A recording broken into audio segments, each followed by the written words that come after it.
بالله من الشيطان الرجيم. بسم الله الرحمن الرحيم. يا أيها الذين آمنوا إذا قمتم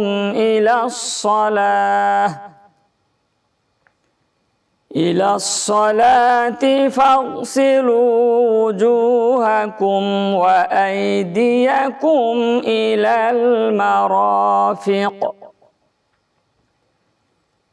المرافق وامسحوا برؤوسكم وأرجلكم إلى الكعبين، وإن كنتم جنبا فاطهروا، وإن كنتم مرضى أو على سفر أو جاء أحد منكم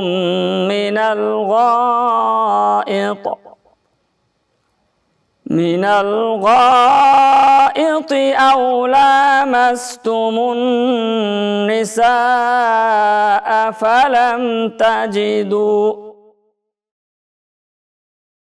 فلم تجدوا ماء فتيمموا صعيدا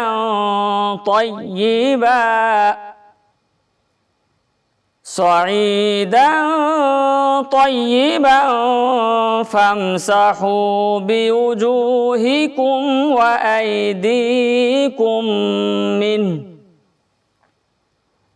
ما يريد الله ليجعل عليكم من حرج ولكن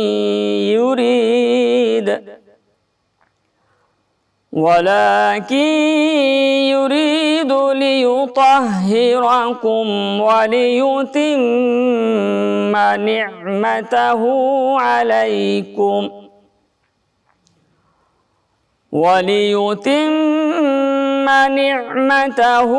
عليكم لعلكم تشكرون. صدق الله العظيم وصدق رسوله النبي الكريم.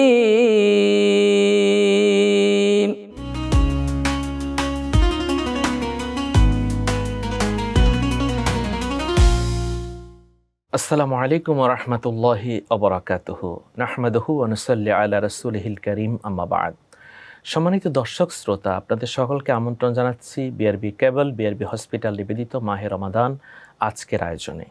আমরা এতক্ষণ পর্যন্ত মহাগ্রন্থ কোরআনুল কারীমের সূরা মায়েদার 6 নম্বর আয়াতের তেলাওয়াত শুনলাম। এখন আমরা এর অর্থ এবং তাফসীর শুনব ইনশাআল্লাহ। আল্লাহ সুবহানাহু ওয়া তাআলা ঘোষণা দিচ্ছেন, বিসমিল্লাহির রহমানির রহিম। ইয়া আইয়ুহাল্লাযীনা আমানু ইযা কুমতুম ইলাস সালাতি ফাগসিলু উজুহাকুম ওয়া আইদিয়াকুম ইলাল মারাফিক। আল্লাহ তাআলা বলছেন, হে ঈমানদারগণ, যখন তোমরা নামাজের জন্য দাঁড়াতে চাও, অর্থাৎ যখন তোমরা নামাজ কায়েম করবে, যখন তোমরা নামাজ আদায় করবে, তাহলে কি করবে? ফাগসিলু উজুহাকুম, তোমরা তোমাদের মুখমণ্ডলকে ধৌত করবে। দেখুন, এখানে আল্লাহ সুবহানাহু ওয়া তাআলা ওযু করার যে পদ্ধতি, তরিকা, সেটা আমাদেরকে শিক্ষা দিচ্ছেন। এক নম্বর হচ্ছে কি? মুখমণ্ডল ধৌত করতে হবে। এই মুখমণ্ডল ধৌত করার সিস্টেম হচ্ছে একেবারে চুল গজানো স্থান থেকে শুরু করে এক কানের লতি থেকে আরেক কানের লতি পর্যন্ত, থুতনির নিচ পর্যন্ত এই মুখটাকে ধৌত করতে হবে। ওয়া আইদিয়াকুম ইলাল মারাফিক, তারপরে হাত কোণ পর্যন্ত, একদম এক কোণই পর্যন্ত হাত ধৌত করতে হবে। ওয়ামসাহু বিরুসিকুম, আল্লাহ সুবহানাহু ওয়া তাআলা বলছেন 3 নম্বর তরিকা হচ্ছে ওযুর, মাথা মাসে করতে হবে, অর্থাৎ মাথার 3 ভাগের 1 ভাগ মাসে করতে হবে। ওয়ারজুলাকুম ইলাল কাবাইন, 2টি পা টাকনু ঘিরা পর্যন্ত ধৌত করতে হবে। যদিও আমরা অজু করতে প্রথমে হাত ধৌত করি, এরপরে আমরা কুলি করি, তারপরে নাকে পানি দিই, কিন্তু এখানে যে 4টি কথা বলা হয়েছে এই 4টি কথা হচ্ছে মূলত অজু করার জন্য ফরজ। সে ফরজ বিধান আল্লাহ সুবহানাহু ওয়া তাআলা এখানে আলোচনা করেছেন। ওয়া ইন কুনতুম জুনুবান ফাত্তাহহারু, আল্লাহ সুবহানাহু ওয়া তাআলা বলছেন যখন তোমরা জুনুবি অবস্থায় হয়ে যাও তখন তোমরা গোসল করে নাও।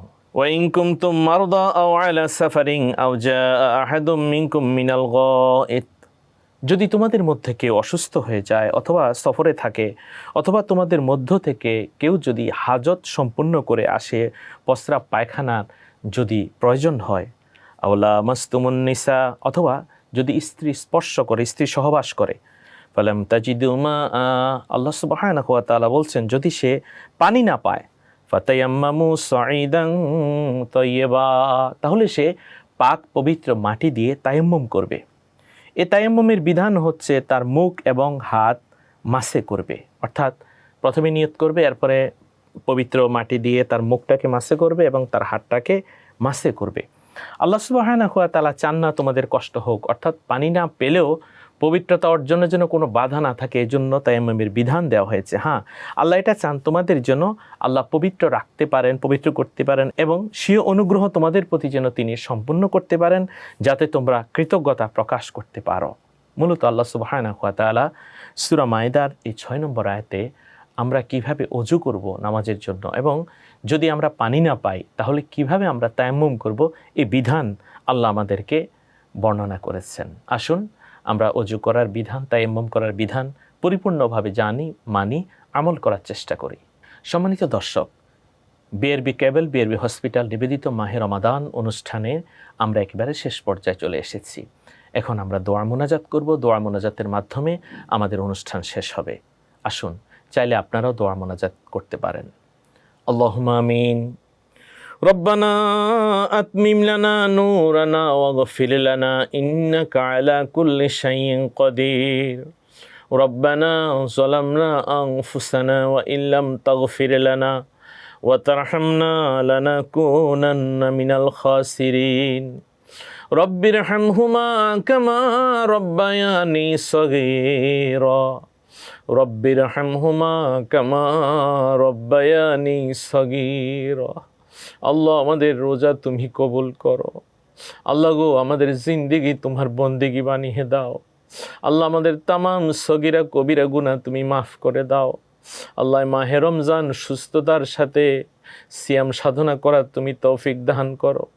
এ আল্লাহ, আমাদের সাহরি, ইফতার, তারাবি মেহেরবানি করে তুমি কবুল করো। এ আল্লাহ, আমাদের সন্তানদেরকে তুমি সদকায়ে জারিয়া বানিয়ে দাও। আপদ বিপদ মুসিবত থেকে আমাদের তুমি হেফাজত করো। আল্লাহ গো, যারা অসুস্থ মেহেরবানি করে সুস্থতা নিয়ে খায়াত ধারাজ করো। এ আল্লাহ, আমাদের মায়ের কথা মনে পড়ে গেল, বাবার কথা মনে পড়ে গেল। রব্বিরহামহুমা কামা রব্বায়ানি সগীরা। আল্লাহ, যাদের মা বাবা অন্ধকার কবরে, মা বাবার কবর তুমি জান্নাতের বাগান বানিয়ে দাও। ও কাবার মালিক, আমাদের একটিবার পবিত্র হজ আদায় করার তৌফিক দান করো, উমরা করার তৌফিক দান করো। আল্লাহ, যেই দিন দুনিয়া ছেড়ে চলে যাব জান্নাতের মেহমান বানাইও, আর তোমার নবীজিকে দেখাইয়া আমাদের জবানে পড়াইয়া দিও লা ইলাহা ইল্লাল্লাহু মুহাম্মাদুর রাসূলুল্লাহ সাল্লাল্লাহু আলাইহি ওয়াসাল্লাম। আসসালামু আলাইকুম ওয়া রাহমাতুল্লাহ।